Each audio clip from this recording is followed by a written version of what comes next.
اعوذ باللہ من الشیطان الرجیم، بسم اللہ الرحمن الرحیم۔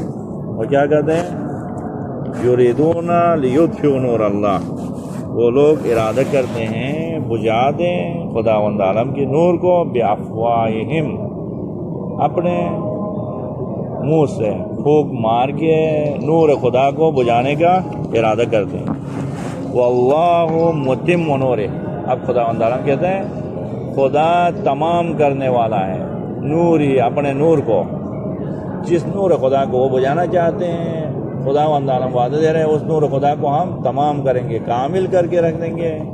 ولو کرہ الکافرون، یا ولو کرہ کیا ہے؟ مشرکون بھی ہے دوسرے کا، یہاں پہ کافرون، اگرچہ یہ کافروں کے لیے گراہ گزر جائے، سخت گزر جائے، یعنی یہ سارے کافر کے لیے یہ بات ناگوار ہو تو بھی ہم کیا کریں گے؟ نور خدا کو کامل کر کے رکھیں گے۔ اب پیغمبر پاک سے پوچھا گیا، حدیث میں ہے کیا؟ یریدون لیطفئوا نور اللہ، خدا کے نور کو بجھانا چاہتے ہیں۔ خدا کے نور سے مراد کیا ہے؟ تو فرماتے ہیں کہ خدا کے نور سے مراد امیر المومنین۔ یہ لوگ چاہتے ہیں کہ اپنے کوششوں سے، اپنے ناکام کوششوں کے ذریعے سے امیر المومنین کی محبت کو مومنین کے دلوں سے ختم کرنا چاہتے ہیں، امیر المومنین کی یاد کو ختم کرنا چاہتے ہیں، لیکن اس پہ ناکام ہو جائے۔ آگے کیا ہے؟ واللہ متم نورہ سے مراد کیا ہے؟ پیغمبر پاک فرماتے ہیں کیا؟ واللہ متم نورہ، خدا اپنے نور کو کمال تک پہنچانے، تمام کرنے والے ہیں۔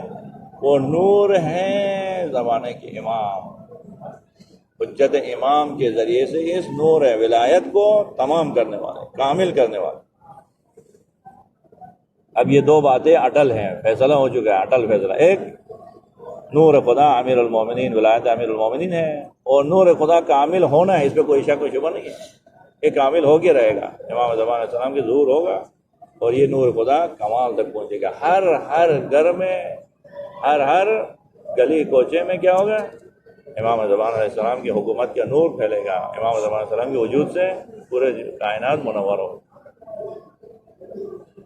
اب اصل بات یہ ہے، یہ تو ہونے والا ہے، لیکن دیکھنا یہ ہے کہ ہم کہاں پہ ہوں گے۔ نور ولایت کمال تک تو پہنچنے والا ہے، امام زمان علیہ السلام کے ظہور کے ساتھ یہ دنیا عدل و انصاف سے پر ہونے والی، اس پہ کوئی شک شبہ نہیں ہے، خدا کے وعدے ہیں۔ لیکن اس پہ ہماری کیا ذمہ داری ہے؟ ہم کیا کر سکتے ہیں؟ ہم کیسے اسی عظیم نہضت میں، اسی عظیم انقلاب میں شامل ہو سکتے ہیں، اپنا کردار دکھا سکتے ہیں؟ یہ بہت ہے، ورنہ امام تو یہ تو خدا کے فیصلے ہیں، یہ ہونے والا ہے، اس پہ کوئی کمی پیشی کی بات نہیں۔ سعادت یہ ہے کہ ہمارے ذریعے سے بھی کچھ کام ہو جائے، ہونا تو ہے ہمارے ذریعے سے بھی۔ اسی لیے ایک عالم دین جو ہے نا بہت بہترین مثال دینے ہیں، یہ دین کو خداوند عالم نے اپنے نبی کے ذریعے سے دنیا میں لایا ہے، یہ دین کمال تک پہنچنے والی، یہ دین آخر مقصد تک پہنچنے والا ہے۔ اسی طرح ہے دین کی مثال جیسے ایک جنازے کا ہے، جنازے کو کیا کرتے ہیں؟ ہر بندہ کاندھا دیتے دیتے قبرستان تک پہنچا دیتا ہے۔ اب جنازے کو تو قبرستان میں جانا ہے، لیکن ثواب کس کے لیے، سعادت کس کے لیے؟ جو جا کے کاندھا دیتا ہے۔ دین تو کمال تک پہنچنے والا ہے، امامت عروج تک جائے گی، ظہور ہونے والا ہے، لیکن سعادت ان کے لیے جن کے ہاتھوں سے ظہور ہو، جن کے یعنی کیا ہے محنت اور جن کے کردار کی وجہ سے ظہور نزدیک ہو، امام زمان علیہ السلام کی ظہور میں اثر انداز ہو، ورنہ ظہور تو ہونا ہے، امام تو آنا۔ اب دیکھنا ہے کہ ہم کیا کر سکتے ہیں، یہ بہت اہم ہے۔ اسی وجہ سے دیکھو ماہ رمضان عظیم مہینہ گزر رہا ہے، ماہ رمضان خود کیا ہے؟ باطن ولایت ہے امام زمان علیہ السلام۔ امام علیہ السلام اسی ماہ رمضان میں ظہور کے لیے قدم اٹھاتے ہیں، شب قدر اسی رات میں ہے، اسی ماہ رمضان میں لوگ گناہوں سے دور رہ کے ظہور کی طرف ایک قدم بڑھاتے ہیں۔ اسی وجہ سے چونکہ باطن ہے ماہ رمضان امام زمان علیہ السلام، اسی لیے کیا ہوتا ہے؟ ایک خاص اثر، اتنا اثر ہوتا ہے کہ عام دنوں میں پورے ختم قرآن کرنا ہے اور اسی مہینے میں ایک آیت پڑھنا ہے برابر۔ عام دنوں میں جو ہے نا عبادت کرنے سے اسی دن بیٹھ کے انہی ماہ رمضان میں صرف سانس لینا برابر ہو۔ یہ کیوں؟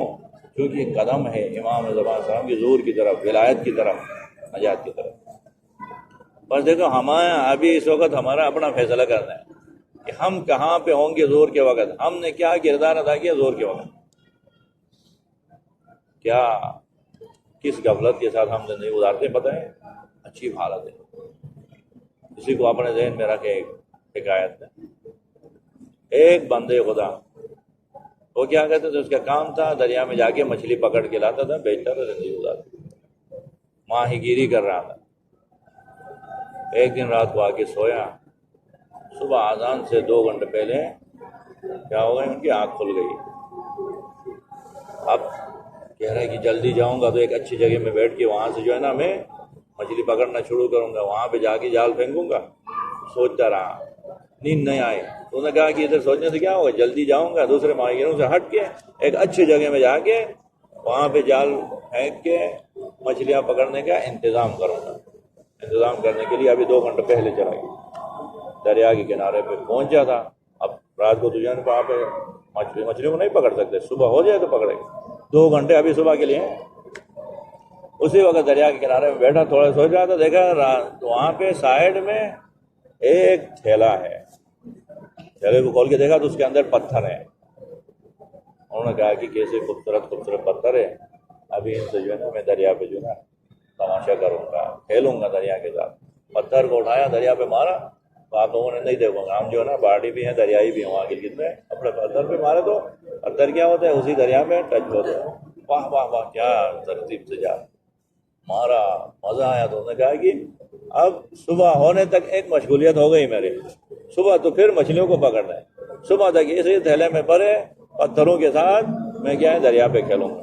اٹھایا ایک پتھر کو، خوبصورت پتھر کو مارا، پھر وہ جو ہے نا بڑے ترتیب سے وہ پتھر تیرتے ہوئے دریا میں، اور اس کو مزہ آ رہا ہے، مزہ لیتے ہوئے مزہ لیتے ہوئے۔ اب دیکھا تو اچانک کیا ہو گیا، رات ختم ہو گئی، دن داخل اور روشنی ہر طرف پھیلی ہے، اور دیکھا تو تھیلے میں 2-3 پتھر رہ گئے، اٹھا کے دیکھا ابھی روشنی ہو گئی، دیکھا تو وہ جواہرات تھے، وہ پتھر نہیں تھے، در تھے۔ مچھلی کی فکر میں آیا تھا، جواہرات کے ساتھ کھیلتا رہا پوری رات، پورے جواہرات کو، در کو، ایک در سے میری زندگی بدل سکتی تھی، ان کو دریا پہ پھینکتا رہا۔ اب روشن ہوا روشن ہونے کے بعد پتہ چلا یہ در ہے۔ سمجھے، اس وقت یہ عالم ہے، یہ آخر الزمان ہے۔ امام علیہ السلام فرماتے آخر الزمان میں جو امام زمان علیہ السلام کے انتظار میں تیاری کے ساتھ گزارے تو 4000 شہداء کا اجر و ثواب ملے گا۔ وہ کون سے 4000 ثواب؟ امام محمد تقی صاحب فرماتے وہ بھی جنگ بدر کے 4000 شہداء کے ثواب ملے گا۔ ایسے بہترین وقت کو ہم یعنی اس دور کی طرف پھینکتے رہتے ہیں، پتہ نہیں چلتا ہے، فٹ بال کھیلتے ہوئے گزر رہا ہے، والی بال کھیلتے ہوئے گزر رہا ہے، نیٹ کھیل میں کھیلتے ہوئے گزر رہا ہے۔ پھر کب جب وہ وقت گزر جائے نا، وہ در ہمیں پتہ چلے گا ہماری زندگی کے اصل لمحات تھے در، ان دروں کو، ان جواہرات کو ہم نے کیا ہے کھیل کود میں گزار دیا۔ ہم تو امام زمان صاحب کے سپاہی بن سکتے ہیں۔ حدیث میں کیا ہے پتہ ہے، اگر کوئی شخص آخر زمانے میں اپنے دین کی حفاظت کرتے ہوئے زمانے کے امام کے انتظار میں زندگی گزار کے مر جائے تو کل قیامت کے دن سلمان فارسی ان لوگوں کی زندگی پہ حسرت کریں گے، گپتہ کھائیں گے کہ انہوں نے کیسا مقام کمایا ہے آخر زمانے میں، زمانے کے امام کے انتظار میں زندگی گزار۔ سلمان فارسی جن کو پیغمبر پاک کیا فرماتے ہیں، سلمان منا اہل بیت، سلمان ہم اہل بیت میں سے، ہم جو دیکھتے ہیں سلمان دیکھتا ہے، ہم جو سنتے ہیں سلمان سنتا ہے۔ اب اس سلمان ایسی عظیم شخصیت کیا کرے گی، ہم جیسے لوگوں کی زندگی پہ حسرت کرے گی، کیسے زندگی گزارے۔ ایسے در کو ہم جو ہے نا دیتے رہے، لیکن پتہ نہیں چل رہا ہے، کب پتہ چلے گا، جب موت آئے گی نا۔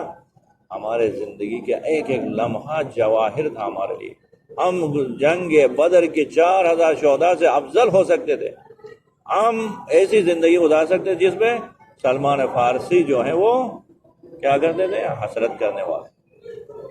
بس یہ ہماری زندگی میں اگر چاہتے ہیں کہ ظہور میں آپ لوگ کیا ہو جائیں، اثر انداز ہو جائیں امام زمان صاحب کے دور میں، آپ لوگوں کے لیے بہترین موقع کیا ہے، آمادہ ہو جائیں، اسی جواہر کو یعنی در کو جان لے پہچان لے وقت سے پہلے، ہاتھ سے گزرنے سے پہلے. اسی لیے عامر المومن صاحب کیا فرماتے ہیں؟ اغتنم الفرصہ، فرصت کو بہت ہی غنیمت جان لو. کیوں؟ فإن الفرصة تمر مر السحاب، یہ فرصت جو ہے وہ بادلوں کی طرح گزر جاتے ہیں، پتہ نہیں چلتا. فرصت کی لمحات بادلوں کی طرح. امیر المومنین سلام حکیم ہے، نہیں فرماتے ہیں فرصت کی لمحات گرا چمک کی طرح، پہاڑ آسمانی بجلی کی طرح گزرتے، نہیں کہتے ہیں، وہ بھی گزرتے ہیں. کیوں نہیں کہا؟ آسمانی بجلی جب گزرتی ہے نا آواز کے ساتھ، سر و صدا کے ساتھ، پتہ چلتا ہے انسان. لیکن امام کیا کہہ رہے ہیں؟ بادلوں کی طرح گزر رہے ہیں. کیوں؟ بادل کے آنے میں بھی آپ کو پتہ نہیں چلتے، جانے میں بھی پتہ نہیں چلتا، بغیر سر و صدا کے آتے ہیں، بغیر آواز کے گزر جاتے. اسی طرح فرصت کے لمحات بھی بغیر آواز کے آتے. اگر آپ کو قرآن ہی پڑھنا تھا تو ادھر بیٹھ کے کسی محروم کی قبرستان میں بیٹھ کے قرآن ہی پڑھتے ہیں، تو آپ کو کیا ہے؟ ثواب بھی زیادہ ملتا، پیسے بھی ملتے ہیں. کم میں آئے تھے کچھ بن کے، ماہ رمضان میں اپنے تزکیہ نفس کر کے، ماہ رمضان کے لمحات سے خوب استفادہ کر کے زمانے کے امام کے منتظر بن رہے ہیں. اس سے ہٹا کے ہمیں کیا لگ جائے؟ قرآن پڑھو، روزے رکھو، سو جاؤ. بعد میں اگر آپ کو ٹائم مل جائے تو چلو جم میں جا کے کرکٹ کھیلو. اسی عظیم نعمت جو زندگی کے جواہر ہیں، جو در ہیں، ان کو ضائع کر دو. وہ بھی مرکز تشیع میں، وہ بھی این جوانی میں. اسی جوانی میں جو کام آپ کرنا چاہ سکتے ہو کر سکتے ہو، اسی کو اگر ضائع کرو. بس امام علیہ السلام یہاں کیا فرماتے ہیں؟ نور ہے خدا سے مراد امیر المومنین السلام، اور واللہ متم بنورہ سے مراد یہ نور کمال تک پہنچنے والا ہے، یہ نور کامل ہو کے رہنے والا ہے. وہ نور، نور امام زمان علیہ السلام. یہ ہونا ہے، یہ وعدے ہو گئے. اب ہم کیا کر سکتے ہیں؟ ہمارا کیا وظیفہ بنتا ہے؟ تو ایک ہی وظیفہ ہے ہمارا. وہ وظیفہ کیا ہے؟ یہ دو چیزیں ہونے والے ہیں. امام زمان علیہ السلام کی ولایت نور اللہ ہے، یہ نور کمال تک پہنچنے والا ہے. ہم کیسے جو ہے نا خوش قسمت بن جائیں کہ اسی نور میں شامل ہو گئے، اسی نور کو کمال تک پہنچنے میں ہمارا بھی کردار ہو. ہم کس طرح کر سکتے ہیں؟ یہ اس وقت کر سکتے ہیں کہ ہم اپنی زندگی کو کیا کریں؟ امام کے حضور میں پیش کریں. ہمیں جو ہے نا چلتے ہوئے بیٹھتے ہوئے حس کریں کہ ہم امام کے ساتھ حضور امام میں زندگی گزارتے ہیں، امام کے شانہ بشانہ چلتے ہیں، امام کے قدم پہ قدم رکھ کے چلتے ہیں. یہ حس اگر ہمارے اندر آ جائے نا، پھر ہم امام علیہ السلام کے ظہور میں کردار ادا کر سکتے ہیں، پھر ہم کامیاب ہو سکتے ہیں. اب حس کیسے پیدا کریں؟ حس پیدا کرنا آسان نہیں، اس کے لیے صبر اختیار کرنا ہے. اس راستے میں اس کے لیے رات کی عبادتیں کرنا ہے، یہ اہم بات ہے. اس کے لیے خدا کے راہ میں انفاق کرنا ہے. حس سے ظہور پیدا کرنے کے لیے، حس سے حضور پیدا کرنے کے لیے امام زمان علیہ السلام کی حضور میں اپنے آپ کو حاضر پہچاننے کے لیے کیا کرنا ہے؟ استغفار سے مدد کریں، لمحہ بلمحہ خدا کی درگاہ میں دعا مانگنا ہے، گڑ گڑانا ہے. یہ سارے جو پورے مہینے میں آپ کو بتایا، انہی برناموں کو ہم انجام دیں گے تو امام زمان علیہ السلام کی خدمت میں اپنے آپ کو شرف یاب پائیں گے. جب پائیں گے تو کیا ہوگا؟ پھر ہم تبدیل ہو سکتے ہیں. دیکھیے کربلا کی بہت زیادہ تاکید اسی وجہ سے ہو رہا ہے. کربلا والوں نے کیا کیا؟ ایک ہی کام کیا، انہوں نے حس حضور امام زمان علیہ السلام کے سامنے اپنے آپ کو حاضر سمجھتے تھے. حاضر سمجھنے کی وجہ سے کیا ہو گئے؟ یہ لوگ سرخرو ہو گئے. آج تاریخ میں 1400 سال بعد بھی ہر بندہ یہ کہتا ہے یا لیتنی کنت معہم فافوز فوزا عظیما، کاش ہم بھی شہداء کربلا کے ساتھ ہوتے تو فوز عظیم پاتے. انہوں نے کیا کیا؟ یہی ایک کام کیا. کیا؟ حس حضور امام، اپنے آپ کو زمانے کے امام کے سامنے حاضر سمجھتے تھے. اسی وجہ سے تو دیکھیں عباس علمدار قمر بنی ہاشم جب نہر علقمہ کی طرف آئے، نہر علقمہ میں آئے تو کوئی نہیں تھا وہاں پہ. دشمنوں کو انہوں نے کیا ہے؟ بھگا کے، یزیدیوں کو بھگا کے نہر علقمہ میں آئے. نہر علقمہ کے کنارے پہ آگے 3 دنوں سے پیاسا ہے.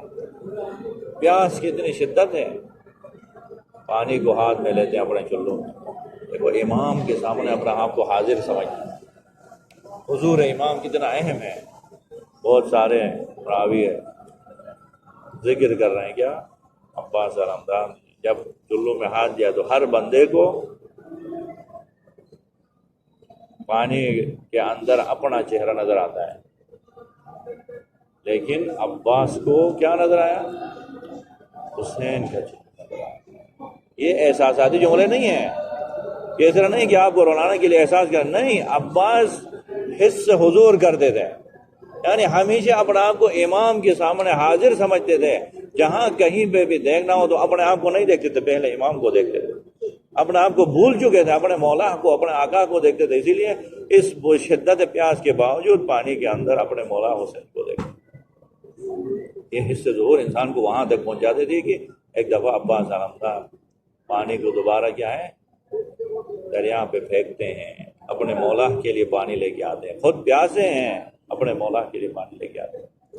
پانی لے کے جب آئے نا، ایک عجیب جملہ ہے جو انسان کو زندگی بھر رلا دیتے ہیں. اور جملہ کیا ہے؟ عباس علمدار کو عرب والے کیا کہتے ہیں؟ ابو القربہ. یعنی کیا معنی ہے؟ عباس علمدار کی القاب میں سے ایک لقب ہے ابو القربہ، یعنی مشکیزہ کو عرب میں کہتے ہیں قربہ، یعنی مشکیزہ کا باپ ہے عباس علمدار. کس وجہ سے باپ ہے؟ کہہ رہے ہیں کہ جیسے ایک بچہ باپ کے گود میں ہو، باپ کے ساتھ چل رہا ہے، تو اگر کوئی مشکل آئے تو باپ کیا کرتا ہے؟ بچے کو اپنے گود میں لے کے مشکل کو خود اپنے اوپر لیتا ہے. بارش اگر برس رہی ہے، راستے میں بچے کو لے کے جاتے کیا کرتا ہے؟ بچے کو گود میں لے کے سر کو آگے کر کے بارش کے قطرات کو اپنے اوپر لیتا ہے اور بچے کو بارش کے کیا ہے قطرات سے محفوظ کرتا ہے. باپ کی اس طرح کام یہ ہوتا ہے، باپ کا کردار یہ ہوتا ہے بچے کو بارش کے پانی سے، بارش کے قطرات سے بچائیں اور کیا کریں؟ خود اپنا آپ کو گیلا کریں. اسی وجہ سے عباس کو مشکیزے کا باپ کہتے ہیں. جب تیروں کی بارش ہوئی نا کربلا میں، عباس نے اپنا آپ کو آگے کیا اور مشکیزے کو بچانے کی کوشش، جیسے ایک بچے کو بچانے کی کوشش کرتے ہیں، اسی طرح عباس نے اپنے آپ کو آگے کر کے تیروں کو اپنے سینے پہ، تیروں کو اپنے سر پہ، اپنے آنکھ پہ لیا، لیکن مشکیزے پہ آئے، تیر لگنے نہیں دیا. لیکن ایک وقت ایسا بھی آیا کہ ملعون نے دھایا بازو کو شہید کیا، بائیں بازو کو شہید کیا. اب مشکیزے کو اپنے دندوں سے، دندان مبارک سے پکڑ کے خیمہ گاہ کی طرف جا رہے تھے. ایک ملعون نے تیر پھینکا، تیر آ کے مشکیزے کی لب پہ لگا. اب عباس حیران رہ گئے. عباس علمدار کیا کہہ رہے؟ اگر میں خیمہ گاہ کی طرف جاؤں تو پانی میرے پاس نہیں ہے، کیونکہ میں خیمہ گاہ پانی لے کے جانا تھا. اب خیمہ گاہ جانے کا کیا فائدہ؟ واپس قدرگاہ کی طرف جاؤں جنگ کرنے کے لیے تو ہاتھ میرے موجود نہیں ہے، نہ ہاتھ ہے جنگ کرنے کے لیے کہ میدان میں جاؤں، نہ پانی ہے مشکیزہ میں کہ میں خیمہ گاہ جاؤں. اب عباس کہاں جائے؟ اب عباس جائیں تو کہاں؟ بس اسی وقت گھوڑے سے نیچے زمین کی طرف آئے. جب زمین کی طرف آنا تھا، آواز دی اپنے مولا کو، اپنے آقا کو. اور امام حسین علیہ السلام نے بھی آواز کے سننے کے ساتھ ایک عجیب آواز میں لبیک کہا. کیا کہا؟ یا عباس الان انکسر ظہری. عباس آپ کی آخری آواز نے حسین کی کمر کو توڑ. الا لعنت اللہ علی القوم وسيعلم الذين ظلموا أي منقلب ينقلبون. إنا لله وإنا إليه